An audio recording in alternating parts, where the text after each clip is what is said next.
Bill Gates' Top 10 Rules for Entrepreneurship, Business and Success. Rule number 1. Have energy. When I started Microsoft, I didn't think of it as all that risky. I was so excited about what we were doing. It's true, I could have gone bankrupt, but I had a set of skills that were highly employable. And in fact, my parents were still willing to let me go back to Harvard and finish my education if I wanted to. Feeling of risk. The thing that was scary to me wasn't quitting and starting the company, it was when I started hiring my friends and they expected to be paid. And then we had customers who went bankrupt, customers that I counted on to come through. Then I got this incredibly conservative approach that I wanted to have enough money in the bank to pay a year's worth of payroll, even if we didn't get any payments coming in. And I'm almost true to that the whole time. We've got about $10 billion now, which is pretty much enough for the next year. Anyway, if you are going to start a company, it takes so much energy that you better overcome your feeling of risk. I don't think that you necessarily, if you are going to start a company, should do it at the start of your career. I think there's a lot to be said for working for a company, learning how they do things. You know, if you're young, it's hard to go lease premises. They made that hard for me. You couldn't rent a car when you were under 25 at the time, so I was always taking taxis to go see customers. And people would say we're going to go and have a discussion in the bar, but I couldn't go in the bar. Huge asset. But that's fun, because when people are first skeptical and they know this kid doesn't know anything, then when you show them that you've really got a good product, and that you know something, they actually tend to go overboard and they think, whoa, they know a lot. Let's really do an incredible amount with this people. So our youth, at least in this country, was a huge asset for us once we reached a certain threshold. It is hard to hire older people, because they'll be a little bit conservative about whether they should come in and take the risk. It took 3 or 4 years before we could go out to the normal sort of employment pool. But those problems are common starting a firm.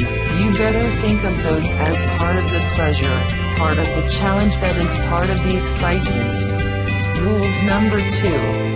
Have a bad influence. I want to thank Harvard for this honor. I'll be changing my job next year and it will be nice to finally have a college degree on my resume. I applaud the graduates for taking a much more direct route to your degrees. For my part, I'm just happy that the Crimson called me Harvard's most successful dropout. I guess that makes me valedictorian of my own special class. I did the best of everyone who failed. But I also want to be recognized as the guy who got Steve Ballmer to drop out of business school. Rules number 3. Work hard. I'm in meetings a lot, my calendar gets very full with those, and then at night, after the kids have gone to bed, I'm on email a great deal. I get messages during the day, and that's my chance to give long responses. Then over the weekend I send a lot of mails as well. I take 2 weeks a year to just go off and read and think, where I'm not interrupted by work or anything else. I'm just solidly trying to think about the future, and people get to send me things to read as part of that so-called Think Week. So, it's nice mix of things. About 25% of the time that I'm out traveling around meeting with customers in Europe, Asia, and that sort of helps me think, okay, do we have the right priorities? What are people responding well to? What would they like to see us do better? I'm a bad influence. That's why I was invited to speak at your graduation. If I'd spoken at your orientation, fewer of you might be here today. Rules number 4. Create the future. Hello, I'm Bill Gates, Chairman of Microsoft. In this video you're going to see the future Windows. Microsoft first came up with the Windows concept back in 1983, and today the leading software users have switched into the Windows environment. It's really incredible how quickly our powerful applications, like Word and Excel, and PowerPoint have been adopted. It's not just Microsoft applications. Even companies like WordPerfect and Lotus have now come out with Windows applications. And every week we see new innovative work. It's really attracting all the innovation in the industry. We predicted this a long time ago, and now it is the future. Rules number 5. Enjoy what you do. The key point there is, you've got to enjoy what you do every day. And for me that's working with very smart people. It's working on new problems. Every time we think, hey, we've had a little bit of success, we're pretty careful not to dwell on it too much because the bar gets raised. Rules number 6. Play bridge. I love bridge. Bridge helps you think. It's a game you can play your entire life and keep getting better and better. I think anybody who's good at bridge is going to be great at a lot of things. So I really encourage people to get involved, and I want to thank the people who put things together for juniors that they'll be thanking me the rest of their life, because bridge is such a great sport.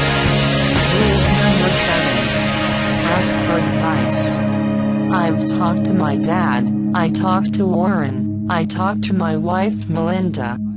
So I have enough people that know me, and actually know where my judgment isn't its strongest, where I might get overexcited about something, or forget to think about something. And so, they're good at correcting whatever those blind spots are. And I think it's good to encourage your friends and advisors to really give them that license. You know, I can go to the party and forget to say hello to various people or something. That's a very minor example of my blind spots.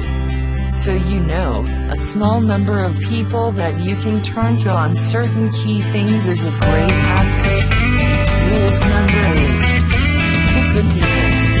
My best business decisions really have to do with picking people.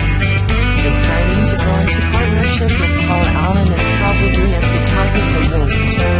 And then, subsequently, hiring a friend, Steve Ballmer.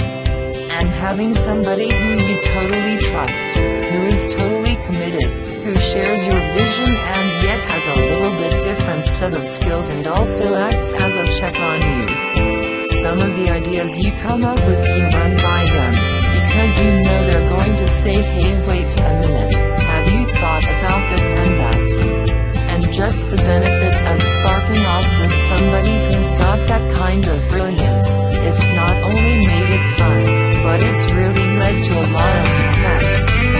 So, picking a partner is crucial. Rules number 9. Don't procrastinate. I had one habit that I developed when I was at college. That was actually a very bad habit, which was, I like to show people that I didn't do any work, and that I didn't go to classes, and I didn't care. And then, at the very last minute, like 2 days before the test, I'd get serious about it. And people thought that was funny. That was my positioning, the guy that did nothing until the last minute. Then when I went into business, that was a really bad habit, and it took me a couple years to get over that. Nobody praised me because I would do things at the last minute. I tried to reverse, to students that I actually didn't think that highly of, who were always organized and had things done on time. I'm still working on it, but procrastination is not a good habit. Rules number 10. Have a sense of humor. Bill demonstrates a fun ALS ice bucket challenge and challenges 3 other high-profile entrepreneurs. Bill reveals his lighthearted side in a couple of very funny and entertaining videos. to know which rule you guys like the best. Bill Gates's rules. 1. Have energy. 2. Have a bad influence. 3. Work hard. 4. Create the future. 5. Enjoy what you do. 6. Play bridge. 7. Ask for advice. 8. Pick good people. 9. Don't procrastinate. 10. Have a sense of humor. I hope you enjoyed this video. Make sure to check my Bill Gates video on his top 10 rules for success as well.